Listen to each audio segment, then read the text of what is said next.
There's one very easily measurable metric we can all find today to predict when we might have a heart attack. And I'm not saying that to scare anyone. The goal of this conversation is not to incite fear, but it's just to educate. I recognize that this fear of, is my heart a ticking time bomb, can keep people up at night, whether that's you or whether that is you having that fear for your spouse. I recognize this is a sensitive subject, and so my goal is not to create more anxiety around it, but it is to create or present some objective reality around the situation. Because if this is not dealt with, then you're in increased risk category for your worst nightmare taking place, which might be just not waking up one morning. And unfortunately, I've seen a lot of people personally deal with this. I'm not a medical professional. My area of study was kinesiology, which is exercise science. But I do see cases like this in my practice with the men who I work with all the time. And unfortunately, there was a case with a man who I worked with his name was Kenneth. He was 69 years old. And he actually signed up to work with us. And 2 weeks later, after signing up to work with us, he passed away from having a heart attack. So he died while working with us, 2 weeks after signing up. And what was interesting is Kenneth was only 203 pounds at 5'6". And those two metrics, height and weight, are going to make sense here in a minute. But he was only 203 pounds at 5'6", and him knowing he was at risk was one of the reasons he signed up. And what was really interesting about this is a day after he signed up to work with us, he actually requested a refund. And we actually decided to not honor that refund request. We actually hopped on a conversation with him, and we kind of reminded him, like, hey, yesterday you told us that you wanted to be healthier for your family. You wanted to be here to experience life with your grandkids, and you wanted to be healthier long term.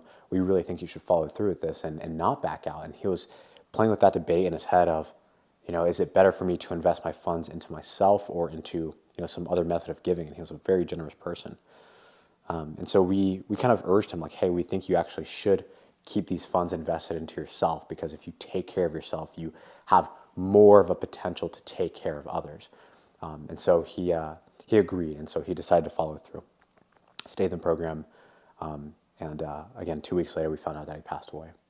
And so it was kind of one of those cases of too little, too late, so to speak. And he was only 203 pounds out of 5'6" and 69 years old. Okay, and so the reason that this is important is because most people drastically underestimate how overweight they really are and the actual risk that they're carrying with their weight. And most people feel like they have sudden heart attacks, but heart attacks are never really sudden. They can be surprising, but they're never really sudden.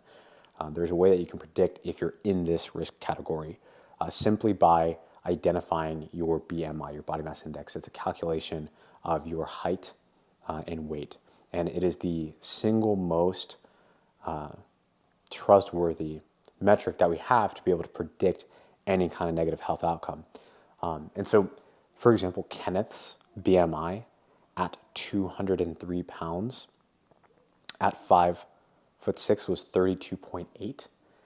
And according to the National Library of, let me make sure I have the official name correct, just so you guys understand exactly where this data is coming from. And it's not just from me. I had this note somewhere else. According to the National Library of Medicine, the average BMI for a heart attack patient is 28.6. So Kenneth's BMI was at 32.8. The average BMI for somebody who has a heart attack is 28.6. 28.6. And depending on how tall you are, I'm going to break down what that actually looks like weight-wise. But he was well above the average BMI of somebody who suffers from a heart attack. Okay. He was also slightly over the average age. The average age of somebody who has a heart attack is 65.5 years old. And so, if you're at that age and close to that 28.6 BMI, you're in that statistical risk category. Again, it would be ignorant to say that if you had a heart attack, that was a sudden heart attack, so to speak, because you are officially in that risk category. Now, What that looks like from a height standpoint, I'm going to go through just some kind of average heights here. We'll start at 5'8". If you're under 5'8", I'm sorry you're not on this list, but you can figure that out. At 5'8", okay, that 28.6 BMI, average BMI for somebody who has a heart attack is 188 pounds. 188 pounds at 5'8". That's the risk category. It is much lighter on the scale than most people would think because this culture of being overweight and obese is so normalized, unfortunately. 75+% of the population is officially overweight or obese, which is over 25 BMI, by the way. 188 if you're 5'8". If you're 5'9", it's 194. If you're 5'10", it's 199. 5'10", average weight to have a heart attack is 199 pounds. 5'11" is 205 pounds. 6 foot, it's 211. 6'1", it's 217. 6'2", it's 222. 6'3", it's 228. 6'4", it's 234. Okay, so a lot of taller guys who are walking around thinking I'm just big boned, that's why I'm 230 pounds. I couldn't imagine myself, closer to 200. You're not big boned. You are overweight. And overweight isn't like an insult. It is just a clinical diagnosis for the risk category in which you're in based on your height and based on your weight. Based on your height and based on your weight. And yes, I know a lot of people have criticisms of the BMI as a metric for objective health. And there are issues with it because it's not accounting for your total lean body mass to fat ratio. But the reality is that it does account for the majority of the population unless you are a athletic anomaly like an NFL player or something like that. For example, myself, I'm 174 pounds. I maintain between 170 and 175 pounds at 5'10". If you were to look at a picture of me with my shirt off, you would definitely not say that I am under muscled. I'm under this 25 BMI mark. Okay, well below this 199 pound mark at 5'10", which would be my risk category. And so I think this is important to know because BMI is not saying like guaranteed you have this health issue. It's just a report of the statistical cases of weight-related morbidities. Okay, so diabetes, cardiovascular disease, stroke, things like that. Okay, the people who tend to be above 25 BMI would be considered overweight, and they're now in that risk category. Again, if you get up to 28.6 BMI, you're in the risk category of the average heart attack patient. Okay, and so if you're above that 28.6 BMI, which again, if you're 6 foot is 211 pounds, you're beyond that risk category. Okay, now that risk category, of course, goes up in age. Right, the average age is 65.5. The reason that the average age is another thing to pay attention to is because the way that all of this works, your blood work might not show that you're at risk for a heart attack right now at your current age, even if you're overweight.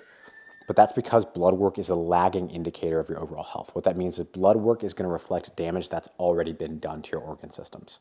So I actually posted this on Twitter today, and somebody commented something like, Gabe, you can be fat and healthy. I work with people who we improve their stress markers and their metabolic markers, and they're still overweight. And that's true. Your blood work can show essentially perfectly healthy if you're still overweight. But again, blood work is a lagging indicator. What that means is if you're spending time overweight in this risk category, then that is putting essentially mileage on your organ systems. It is stressing your organ systems. They're having to work harder and harder and harder. Your pancreas to secrete the insulin, your liver to process the toxins out of your blood, your heart working harder and harder and harder to just keep blood flowing through the heavier body. And even if they're doing a good job maintaining that homeostasis, at a certain point, you're just accelerating this, it's like keeping an engine redline. The engine, it's still going to go. You put your foot on the gas. But if you keep that going, the engine's going to explode. That's how this works. So yes, your blood work can look good if you are above 28.6 BMI right now, but that's only a matter of time. And on the day that your engine finally goes, your blood work is not going to look very good. It's not going to look very good after that either. So just because your blood work looks good doesn't mean you're out of these risk categories. Okay. And again, if you're younger than that 65.5 and you're heavier than that 28.6 BMI, then you're only accelerating that process of the engine going, so to speak. You're only making that happen, potentially sooner. Of course. So an example of this is actually a client who I'm working with right now. His name is Shane, a business owner, lives in the South, kind of grew up with that Southern culture of, eating and that church-going culture of always, having a meal. And that's great and that's beautiful for, so many different reasons. I think God gave his taste buds for a reason. And I think it's part of just the Christian walk to share meals with one another, but not to overeat, but yes, to share meals with one another. But Shane was kind of caught up in this and never really addressed it. And this is going on, when was this exactly? This is going on 8 to 9 months ago. Shane had a heart attack and had to have a triple bypass surgery, okay, at 61 years old. So younger than the average age of 65.5. But Shane was well above this 28.6 BMI. He was, at 6'4", he was 285 pounds. 6'4", 285. That put him at 34.7 BMI. And so he's well above this risk category already, which accelerates the mileage, so to speak, on his heart, on his internal organ systems, which makes it more likely for him to have a heart attack at a younger age, relatively speaking. Okay. And so he had a heart attack, triple bypass surgery at 61 years old. That was his wake up call. Like he realized, he actually scheduled a call with us, I think a week after that, or maybe a little bit more than a week after that, but right away. We had a conversation, made sure that he was really recognizing the risk factors that he was maintaining if he stayed at that weight. And I remember when we had that conversation, looking at Shane across the Zoom screen, and when I mentioned him the investment level to work with us directly, he was a bit hesitant because it was just more than he expected, and he had never really invested at that level into help like this. And so, he was kind of hesitant on that, and man, I remember, it's never easy for me necessarily to lovingly encourage somebody to take action that they're not comfortable with, but I'm willing to do it because I think that love is not, the Bible says that perfect love never rejoices in wrongdoing. So if I catch or observe a brother in Christ in wrongdoing, I'm not going to rejoice in that wrongdoing. So anyway, I see Shane kind of hesitating when we're talking about starting working together. Again, it probably would have been just easier for me to just be like, okay, man, whatever, take your time, think about it, whatever you want to do. But I can tell that he was just fearful. And so I challenged him because I was thinking about Kenneth, that person I talked about in the beginning. Kenneth was that guy who signed up with us, wanted a refund the day after. And, we encouraged him to stay on board, and he ended up dying 2 weeks later. And so I thought about Kenneth, and I actually think I told Shane about Kenneth. And I think I told Shane, dude, worst case scenario, if you do sign up with us, is not that you don't lose the weight or you hate the program or whatever. It's not even that you get scammed or something like that. The worst case scenario, if you sign up with us, is that you've already done too much damage to your body. The worst case scenario, if you do sign up with us, is that it's too little too late. So worst case scenario is you invest this money and then you die. That would be the worst case scenario. And that was just a brutal, honest truth because of what I had literally seen with Kenneth. And so Shane was like, yeah, that's true. And so anyway, what was really interesting is Shane was, he was really, really just adamant on Gabe, I'm in. I know I have to do this. I just need to talk to my wife. And I basically was just like, okay, go ahead, call her. And so he called his wife, and he was actually really worried about what she was going to say. He was like, there's no way she's gonna go for it. And I was like, okay, just call it. And so he calls her, and he pops back on the Zoom screen, and he's just like, I didn't even think he said yes. I think he just paid before even saying anything for the program, he was like, I'm in. I was like, okay, great. Now flash forward, Shane started working with us. He really applied himself, and he took it seriously. He was not joking around about the risk category that he was in. He was assessing these numbers because he had experienced the pain. He had the heart attack. And now, flash forward, he is down from 285 to 235 over the last 8 to 9 months. And he's currently at 29 BMI. So his target weight is 205 pounds, which would put him at that sub 25 BMI. But down from 285 to 235, 50 plus pounds in an 8 to 9 month period is absolutely incredible. He is attacking this relentlessly. And that is, I think, the message that I want to leave with you guys here today is if you are in that risk category, then let's not be, fake about this. Let's not pretend that something is, that something isn't. I think the reason that this is the singular leading cause of death, by the way, heart disease alone accounts for 33% of all deaths in the United States. It's just the cardiovascular, okay?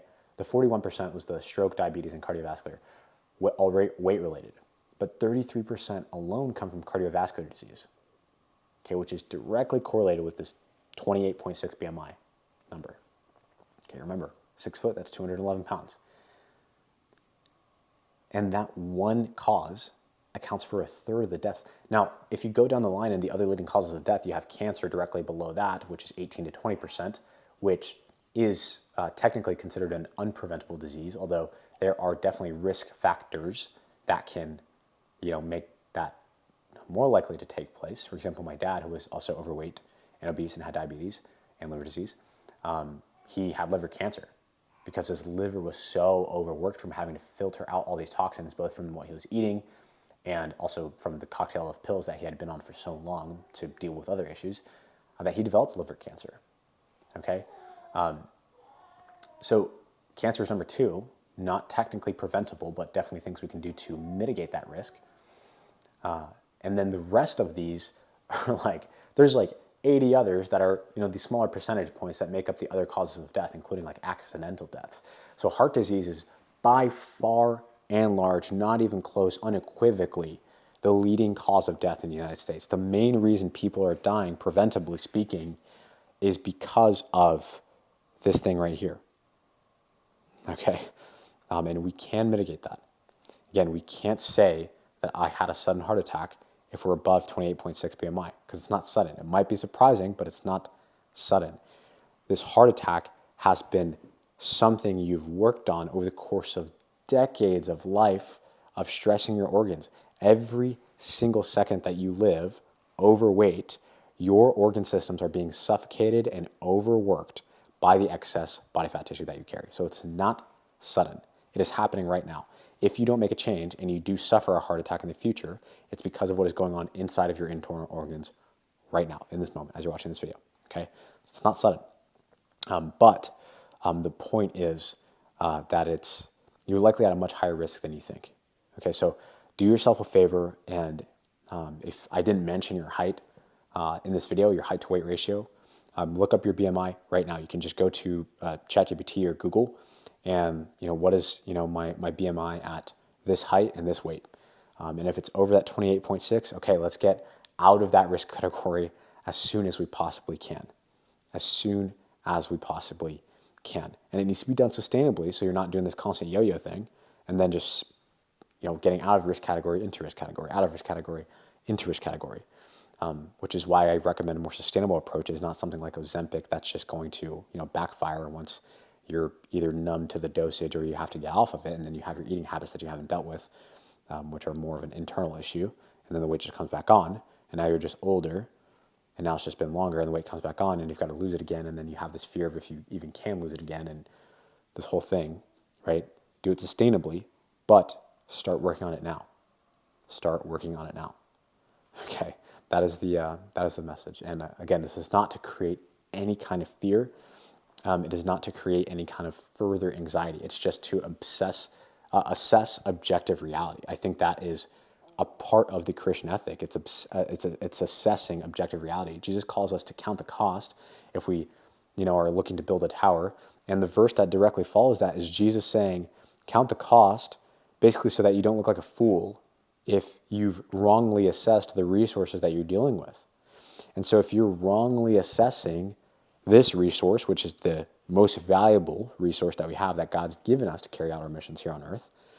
And we didn't count the cost. We're like, oh, no, it's not that bad. My blood work isn't showing it, even though I'm overweight. And then, boom, we have a heart attack. Well, now you look like a fool because the data is there. This is the number one leading cause of death in the United States. The data is there. It is all there. And it's up to you to objectively assess that. And I think just being honest about it will energize behavior change. I think that's why Jesus asks us to count the cost. This will energize behavior change. This will give you wisdom, and it will give you a path into how you should execute and how you should move forward. Right? And again, this is not to create fear. Make sure, and I actually think this is a necessary part of keeping the weight off, make sure that we're not operating from a place of fear. Make sure that we're operating from a place of hope and grace and understanding that God has redeemed this area of your life, and that even though there's been decades where you've mistreated your body, that he has restored those years to you, and that he has a calling for your life that is so big that it's worth you going through that process of discipline and trusting in him and turning to him for comfort instead of food for comfort, so that you can lose weight and keep it off. Understand he loves you so much that your body is worth honoring. I think operating from that place of hope and grace is going to make it much more likely that you sustain this process long enough to actually get out of the risk category and maintain it. Because if you're just fear, I don't want to die, that's not sustainable. And you might not even get out of the risk category, let alone sustain it. Right? Even if you do get to that, out of risk category, I've unfortunately seen this case too, where I worked with somebody who was just totally in that fear, I can't die. He ended up losing 60 pounds, was very close to out of that risk category. But once he got there, he started to feel complacent. He lost a little bit of that fear, right? And then he was kind of like, why do I keep going? He wasn't operating from a place of grace and calling. And so because when he got into that place where there was less fear and that fear was no longer motivating him, and he never moved into grace and calling, he didn't have the energy to keep going. He didn't have the energy to sustain it. He ended up getting all the way back. And that was horribly, horribly unfortunate. But this is real. This is really, really real. And I hope this blesses you. I hope that the objective assessment here energizes you. And just remember, when you start working on this, do it from a place of understanding that it's already redeemed. Do it from a place of understanding that regardless of what the numbers say, regardless of those fears that are probably playing through in your head right now, regardless of the shame you could have around how you've treated your body, Christ has forgiven you, and he's redeemed this, and he's given you the spirit of self-control that's going to make it possible for you to sustain this for the rest of your life. It is 100% redeemed already. Not even just redeemable, but redeemed already. And so that's what I'm going to come into agreement with you. You are capable of doing this. Submit this area of your life to Christ, and I think that he's going to redeem it in an incredible way. I think you're going to be able to tell a story that's so different than, unfortunately, 33% of Americans. So God bless you. Hope this blesses you. See you on the next one.